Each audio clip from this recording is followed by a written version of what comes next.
Hello, everybody. Big Seven here, back for another AFL SuperCoach video. Today, I'm going to be doing my final team reveal. I will do some other videos leading up to the season, but in terms of the final team, I want to keep that a bit close to my chest.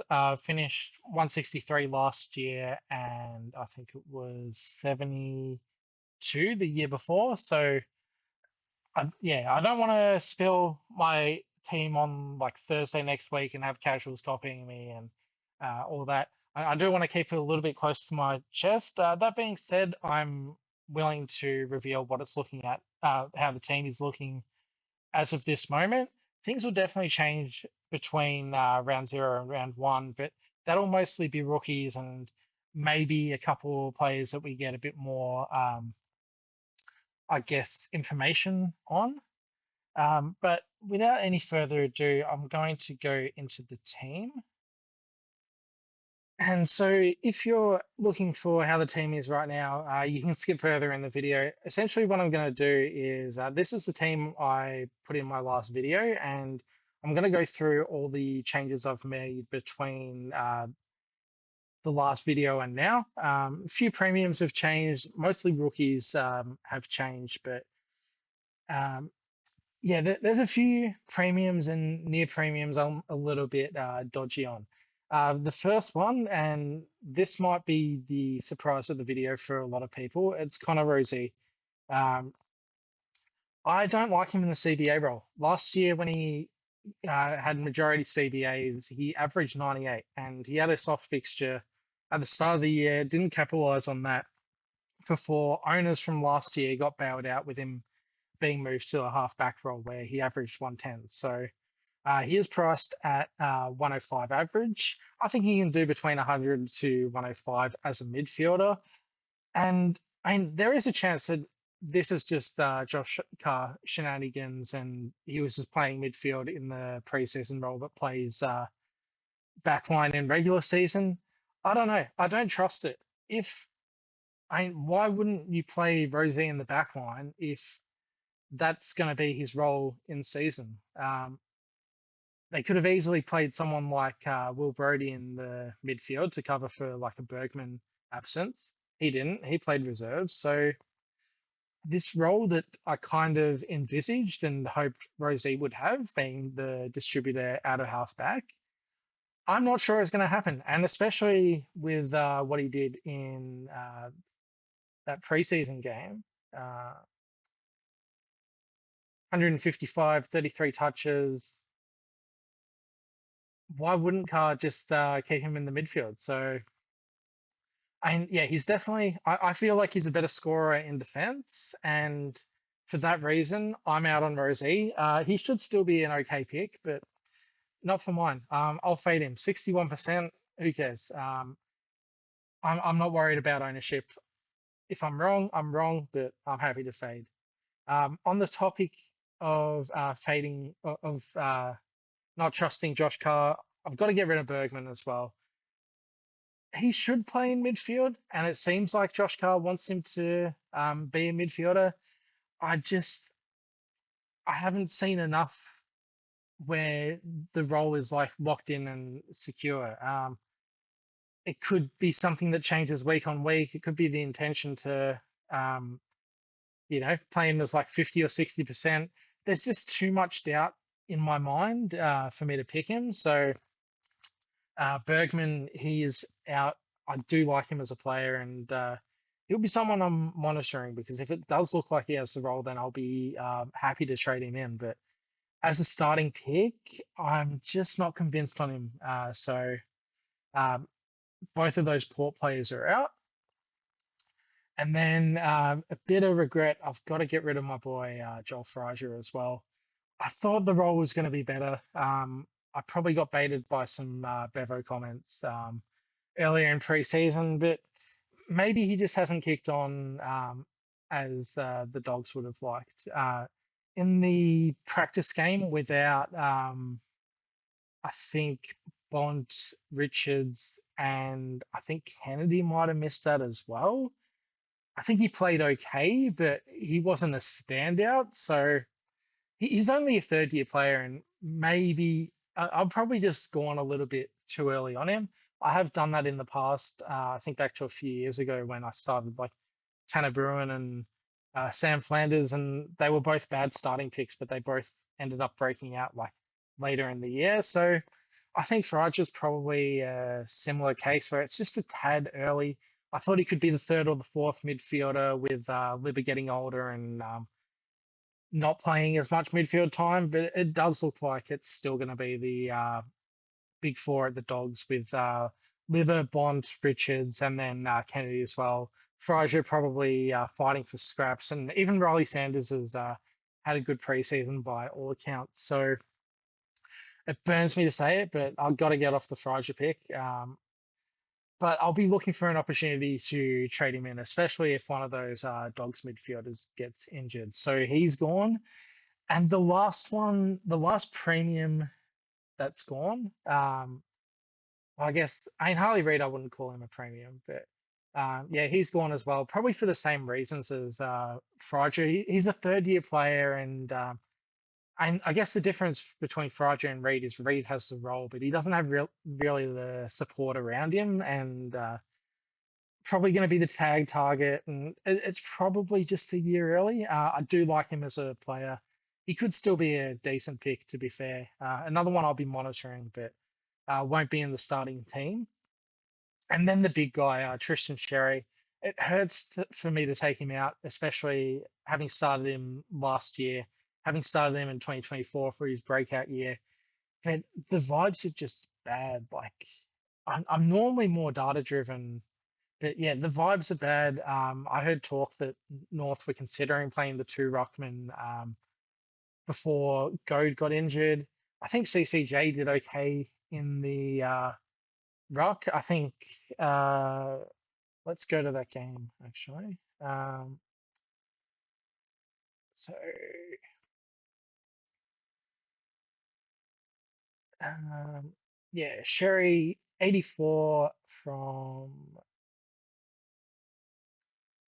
69% game time, and then the other 31% was CCJ. I'm just worried about Clarko.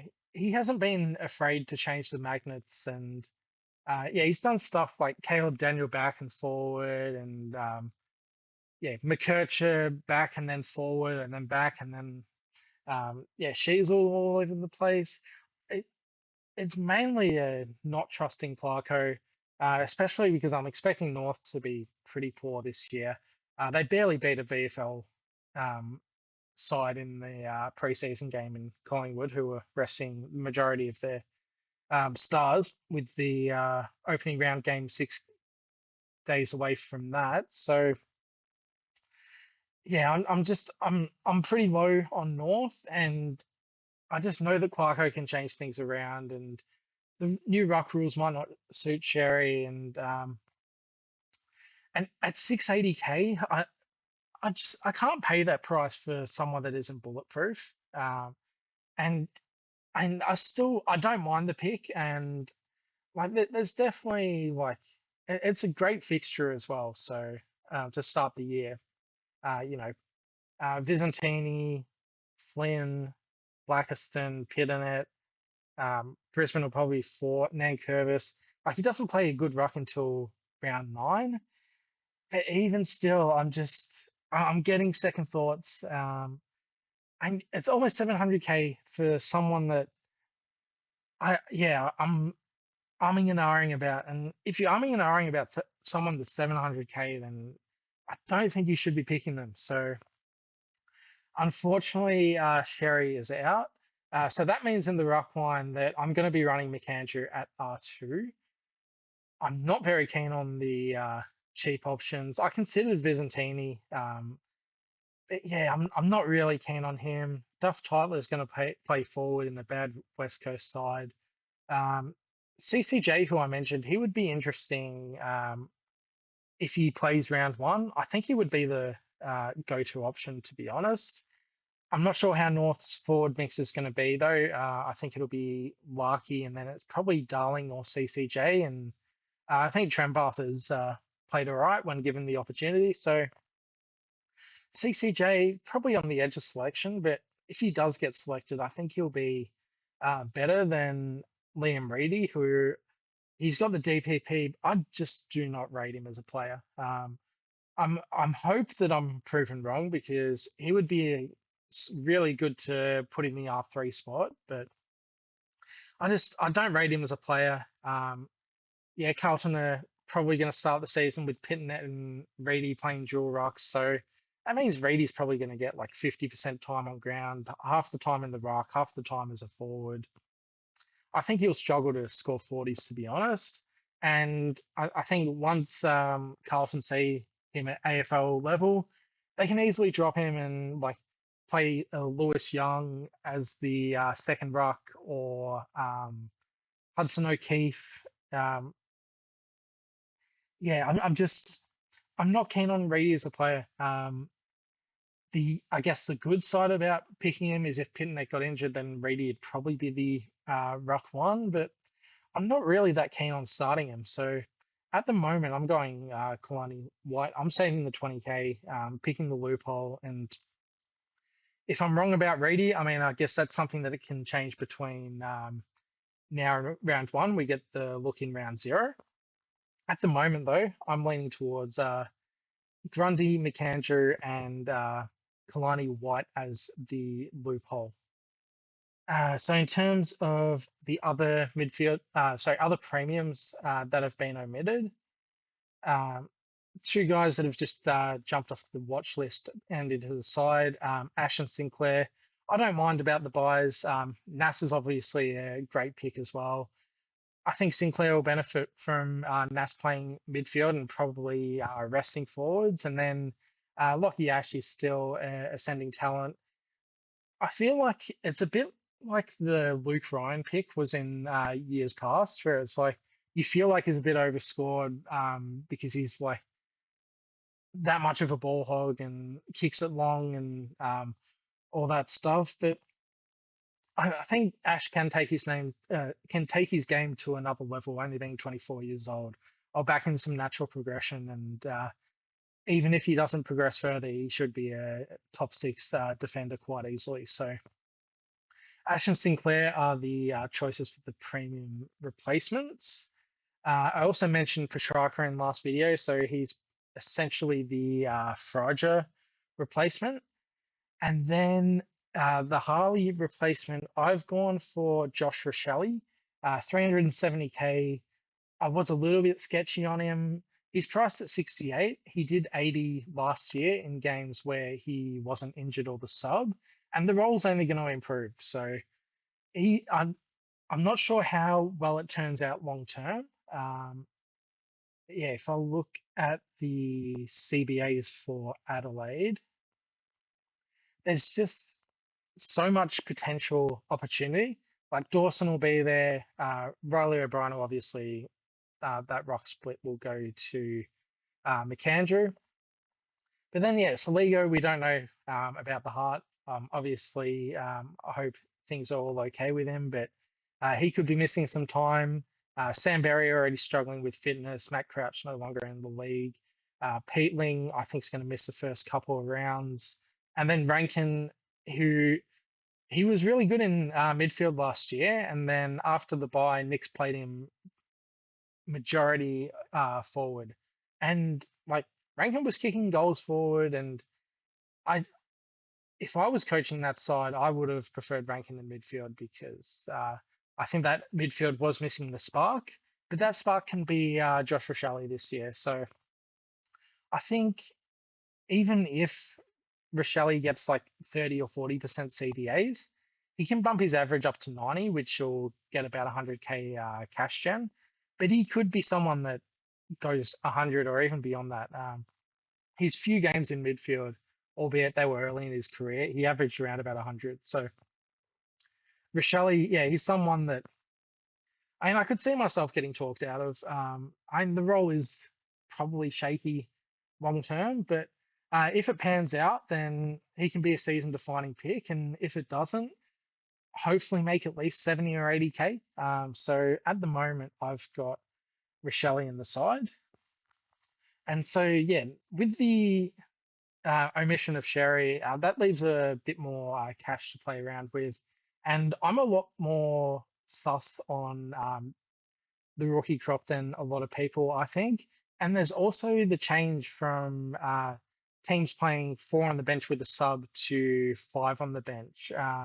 So I'm going to use Essendon as an example because they were a team where it looked like they used like a best 23 and then like there were a few other guys like, yeah, Perkins came on, Sardo Hooley, Archer May. It looked like they used essentially 23 players, but Essendon, like they used so many defenders. So, um, yeah, Zach Reed, McGrath, Zach Johnson. I think Clark was playing on a wing, but yeah, and Pryor might have been as well. But yeah, Archie Roberts, Jaden Ewan, um, Kondo Giannis, Farrow.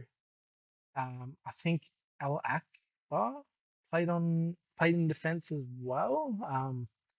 Yeah, I think I counted like 8 players from Essen that we used in defense, and like in the past, you'd have four on the bench, and it'd be essentially you got your 6 starting defenders, and then one defender on the bench, one midfielder on the bench, one kind of mid slash forward on the bench, and then maybe like another like forward ruck kind of thing. So with the extra bench spot, it's going to be these rookies that are losing out on the valuable tog. And I'm also a bit sus on this draft class as well. I don't think, from what I've read, it's not as good as last year. And last year we had troubles with rookie cash gen anyway. Like guys like Lucas Camporelli, I know he sat on quite a few benches for the year.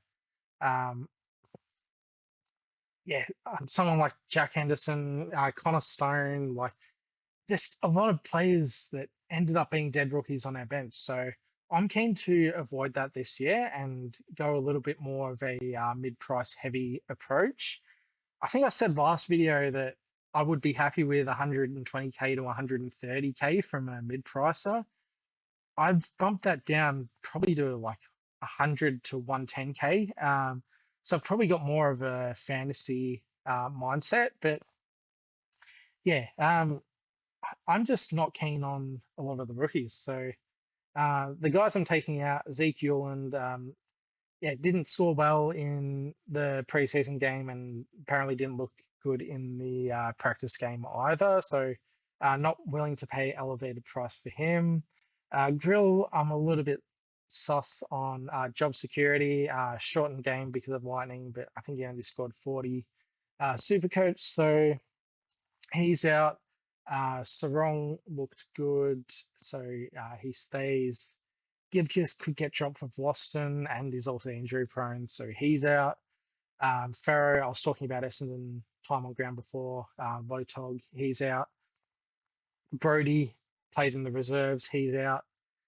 Dersma, I still think can be a fine pick, but I've just rearranged the team to put another mid-pricer instead of him. I think he can still make between 100 to 150k. I think his fantasy score was decent and just his ball use wasn't. So I think he's still a fine pick, but I've gone for someone else. And then Hines, and yeah, he's still very much on the edge of my team. I think he can be a good pick. He's essentially just the straight swap for Todd Marshall, who looks like he'll have a better role in defense, but I still don't mind Cooper Hines. And the other one that could be good in the forward line is Phoenix Goddard. We'll see how he does in round 0.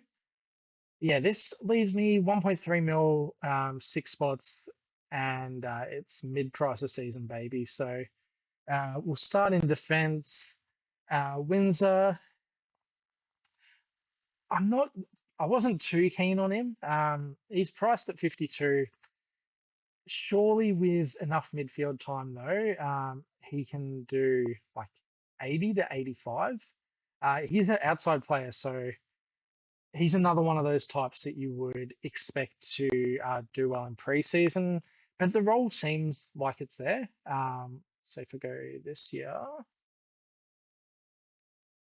57% CVAs. So maybe he can do like an 80 to 85. And if he was to do that, then he makes 150K. Even if he does like 75, makes close to 100K, and I probably would take that. So Windsor, very aware he could be preseason bait, but he's in the side. Next up is Kadeem Coleman, 40% owned.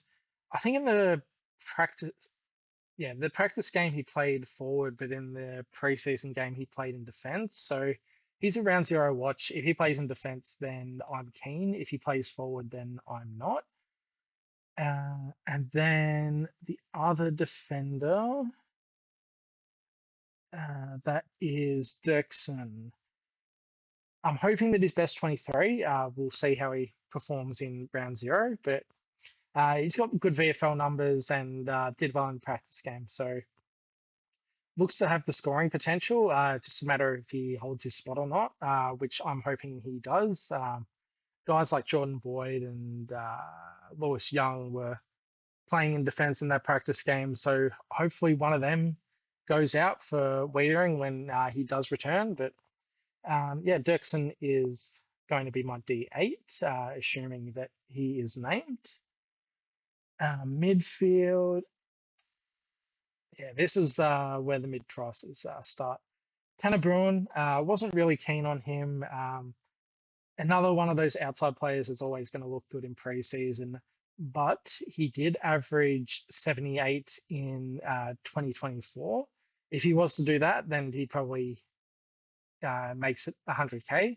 But there's some hope that the role is a little bit better this year. I think he played the first half of the practice game in the preseason game in defense, and then the second half in midfield. So you'd obviously prefer him racking up getting cheap pill in defense, but even if it was a midfield role, I think I would still be interested. Next is Xavier Lindsay. A bit of a risky one because he is a second year player, but there's just so much, what's the right word? There's just a lot of opportunity in Melbourne's backline with the departures of Stephen May and Jake Bowie out for a while. Trent Rivers will be playing midfield. So Melbourne need a distributor down there, and Lindsay's just a player that it could be too early, but I really like the look of him. Those first couple of games, the first game I went to, the first game of last year I went to Melbourne GWS, and I was watching it live, and I was just like, this is a 200 game player. So, and it could be going too early, but it looks like the role's going to be there as well. So looking at the kick-ins, he took 4 of them. Jaff took 1. Surprising how he's even near a best 23, but I guess he runs fast. And then Salem 1 kick-in as well. So Salem getting older. Lindsay can take the reins down back, and if he does have that kick-in duty and distributor role, he can do like 85 plus. Maybe is a bit optimistic. Maybe only does 75 or 80, but 75 is 100K. So I'm taking that, considering how low I am on the rookies. Next up is a guy I don't really know a bunch about. Ramirez. He won some kind of VFL medal last year, and I think he was a supplemental pick. But yeah, from all reports, looked good in the preseason game and scored well. So hopefully he is named round 1, because that mid bench does not look great. I don't know who I would replace him with if I was to get rid of him. So yeah, the mid bench, it's not looking flush. And yeah, this is what I'm saying. Like I'm not really keen on rookies at all this year. Like the mid bench looks thin. Defense and Lindsay and Dirksen can be dropped. Jake's I'm not really a big fan of. I think Carmichael was ahead of him before he got injured, and Bailey Dale also comes back into the side. So I'm not convinced about Jake's job security, so he's a fade for me at the moment. And then like those other defenders and midfielders, like you just if you're not picking these guys, then or Jake's, and you're paying up for them, and none of them really have the profile to suggest that paying up for them is a good idea. Like, do I have confidence in those guys to make 100K? Not really. Dersman's probably the only one, but I don't really want to put 200K on the bench either. So this is how the team is lined up. 70K left in the bank. Having the loop is also good for round one because I can VC Dacos into Butters, two very good fixtures. But I can also loophole McAndrew. Like if for some reason McAndrew looks awful and not AFL standard, then I can rearrange the team and like I could trade a Sinclair out to a rookie defender and like Kalani White up to a Ruckman. So there is that flexibility that exists with the team at the moment. And yeah, I don't think it's going to change too much between now and round zero. And then there might be a few tweaks, like guys like Coleman. You know what? Let's just go through all the players that I'm going to be watching. So yeah, this is essentially my watch list for round zero. Grundy, just to see that he's fine, and I'd be fine if he goes like 100 to 110. If he drops a stinker in round zero, then I'd probably get cold feet and not start him because you don't want to lose cash on him and other people picking up later. So just a 100, 110, ease into round zero will be fine. Just anything but a stinker, and he's all good. Errol Gordon, just want to see the health because he did roll the ankle, although Sydney were very quick to say that it was a minor injury and like there was no doubt he was going to be playing round zero. So just to make sure that Errol's running around fine, that's all I want to see from him. Charlie Curnow could be like a quick sugar hit for cash gen. Some people might think he's a keeper. It would take a career season for that to happen.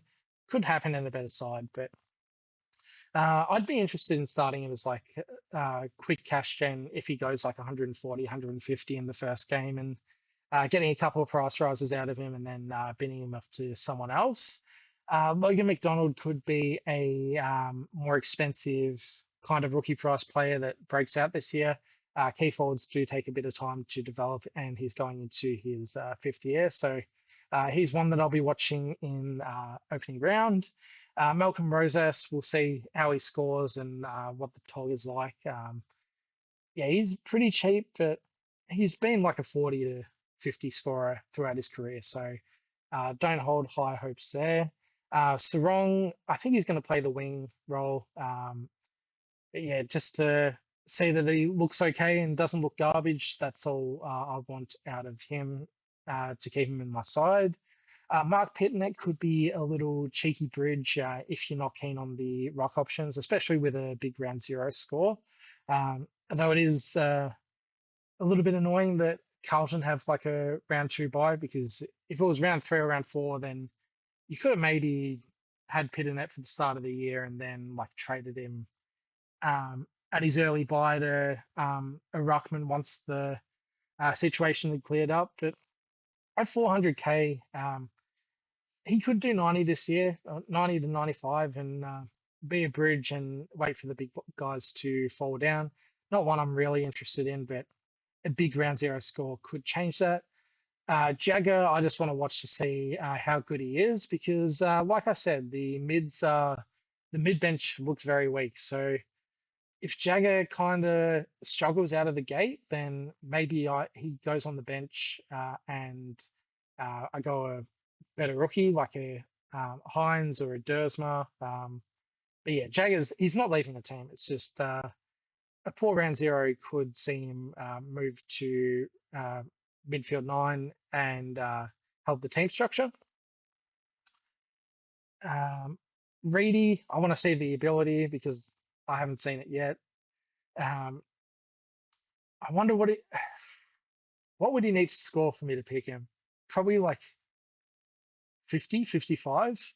I don't think he'll do it though, but prove me wrong, Reedy. Prove me wrong. Dirksen, just want to see how good he is and if he's likely to drop out of the side once Wiedering returns. That's assuming Wiedering doesn't play round zero either. I think he's close, but need to see how that situation pans out. Gold Coast Geelong, I yeah, Petrarca, just as long as he doesn't drop a stinker, probably isn't going to move from my side. Now, though, should just be a pretty safe, solid pick. Um, Rowell and not Rowell, Anderson, I guess, if you have him, he's not going to be someone that enters my side at the start of the year, but upgrade target for sure. But yeah, he's probably someone you just want to see get through the game if you are picking him. Walter and Jamara are kind of in that same bucket as Kerno. Key forwards that could put up a big opening round score. And Gold Coast have got good fixtures after that, so could be some could be good for a quick cash hit. Zeke Euland, want to see how he does in opening round. He's out of the side at the moment, but a big opening round and he can be back in. Uh, Tanner Bruin, just want to see like the tog from him and tog and roll, I guess. Like as long as he's like somewhere in midfield or somewhere in defense, like I think he'll be a fine pick as long as the tog isn't like in the 60s. But yeah, Bruin, just a little bit of a watch. I think he's close to locked in my side now, though. So not too many concerns about him. Finn Callahan, want to see the fitness. He could be a cheeky pod. Very much a fan of the player, and I'm not concerned about Tom Green missing time, but I am concerned about Callahan potentially having limited preparation from the hip flexor injury. So if he gets through that game okay, then uh, he would be a really good pick, I think. Clayton Oliver, and it's about the fitness with him. If he somehow looks like he's back into like vintage, like 2021 Clary, then he could be a pick, but I don't expect to see it. Toby Green, he could be tempting with the midfield role. I'd want to see the CBA splits, and he's also like surprisingly old. Like, how old is he? Uh, yeah, he's 32 years old. So he was awesome in his junior year. Yeah, in his rookie year, I mean. But yeah, ever since that, he's kind of been like forward out of necessity for GWS, and that he's like such a good player forward that he's just been there for his career. But like he would be a good midfielder as well. But yeah, I don't think I would go there just with the age and the fact that he's so good down forward that it can change. But he could be a nice pod. I'm not going to lie. Ralston, want to see the role in the role and the time on ground. Has struggled with fitness in the past and um, apparently has slimmed down a bit, but want to see how much time on ground he gets and if he can really take that midfield role and run with it. So he would be a nice one. I think he's about 280k. If you could do 80 or 85, then you would take that in terms of cash gen. GWS rookies, I'm not sure which ones of them will play. I mentioned Gotthard before. Um, yeah, I think Hannaford was like playing in the preseason game and had decent time on ground, but didn't rack up the ball and hasn't really done it in juniors. Oscar Taylor didn't get much time in preseason, but I did like the draft profile. It probably is optimistic though. Would need to see him play. Would need to see him play and named in round zero to be able to pick him. And yeah, I think there's a few other guys that kind of borderline selection, like Delana, and I don't know how to say his name. All I know is that it's not pronounced Jack off, it's pronounced something else.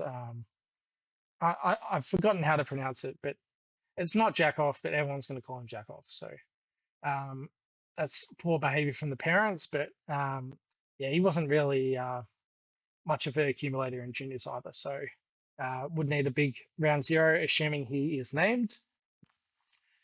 Connor McDonald, he's going to be a interesting one because he should get the role in round zero. I'd need to see the scoring power though, because he hasn't done it at this level. He hasn't had the opportunity though. So he could be someone that gets the midfield role, goes 90, 95, even 100 plus. But I need to see him in opening round to be able to pick him. And it would need to be a really big performance for me to pick him, I think. But yeah, he could be solid. Good numbers in Coates League and juniors, but need to see it at this level first.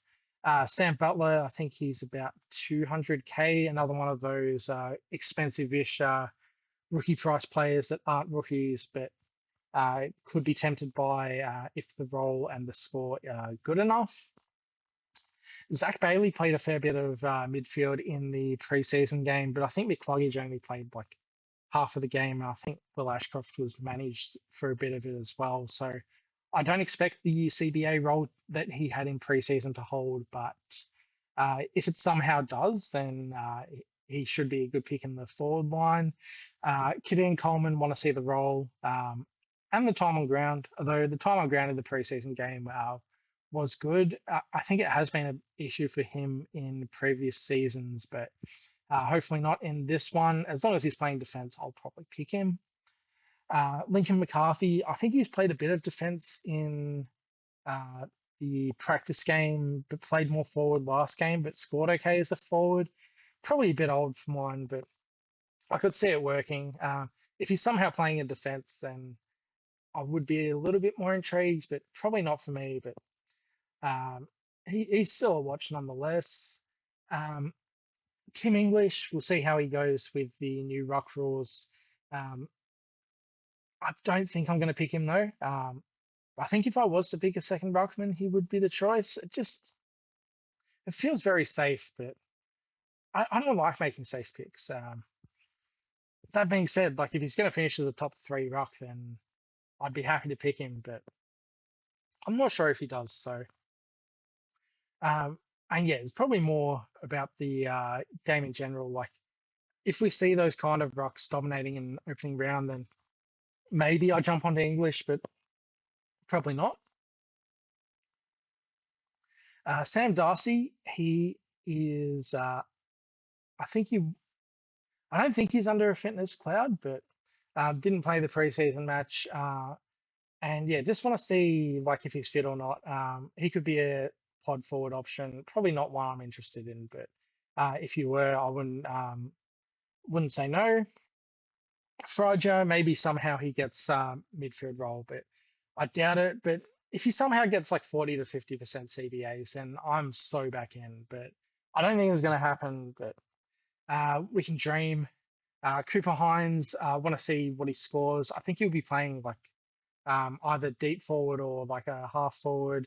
Scored okay in juniors as like a midfielder and forward, but this will obviously be a worse role. But Dogs forwards in the past have been good for rookies.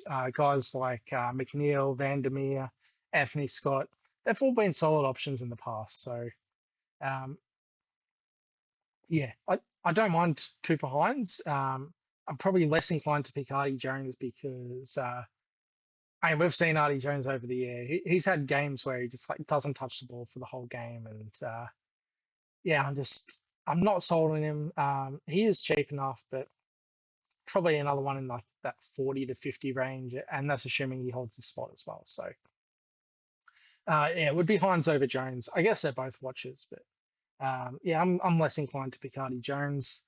Jake's another one that I'm a bit unsure about. And yeah, with Carmichael lurking, I'm not sure if he's going to be fit for round 1, Carmichael, but if he is, I'd be tempted to put him in the side. And then Saints and Collingwood, Nas probably just I don't think there's anything new to see with Nas, but Um, if he's like playing midfield and then like resting behind the ball, then I'll pick him. But I've got Sinclair like just ahead of him at the moment. But if Sinclair looks bad as well, then I'll swap him to Nas. So yeah, I'm yeah, it's very close between those two for me. TDK had 70% of CBAs in the preseason match, which I think will be fine, but he is definitely value, but I don't think he's close enough to the top rocks. A big score against Collingwood might sway me though, and he can kind of be an expensive bridge if it looks like he's going to make some money, but leaning towards no at this stage, could be swayed. Um, Josh Dacos didn't really score well in preseason. I think he was playing midfield. But yeah, we'll see what the role is like. Could be better playing in defence. Probably not too keen on him with the bye, but he's an option nonetheless. DeGoey, want to see the role and the fitness and the time on ground. All of those things are concerns, but if all of those things meld together, then he can be a 90 averaging player that at 310k. So not willing to rule him out, but I think he's probably cooked. And then Harvey Harrison, it seems like he's best 23, but hasn't been much of a scorer in the past. So if he does score well, then he becomes a consideration, but otherwise, not for me. So that sums up the watch list. That sums up the final team. Well, final team until I release it on Saturday of round one. But until then, I do plan on releasing a few videos. I've made an AFL fantasy team for the first time in years. Really like what they've done with the UI changes, which was really a big barrier for me not playing them because I'm not going to play on a format with a bad interface and tear my hair out just trying to figure out how to swap players and all that. It looks like they've changed that. So keen on playing it this year, and I think the top prize is like 200k. So I'd be stupid not to dip my toe into that. So I will release that team. Let's be honest, it might like a bit of the nuance that a few of the top guys have, but um, I still think I can do very well in that. So uh, I will back myself and release that probably in the next few days. And then after the round zero games, I'm going to do my biggest top 7 biggest traps, and yeah, that'll probably come out on the Monday or Tuesday, and then I also plan on doing a roast your team kind of video. So once I do the traps video, I'll put some information on how to submit a team, and I'll roast it, and it'll be fun, and yeah, look forward to it. So um, once again, as per usual, thanks very much for watching, and I'll see you for the next video.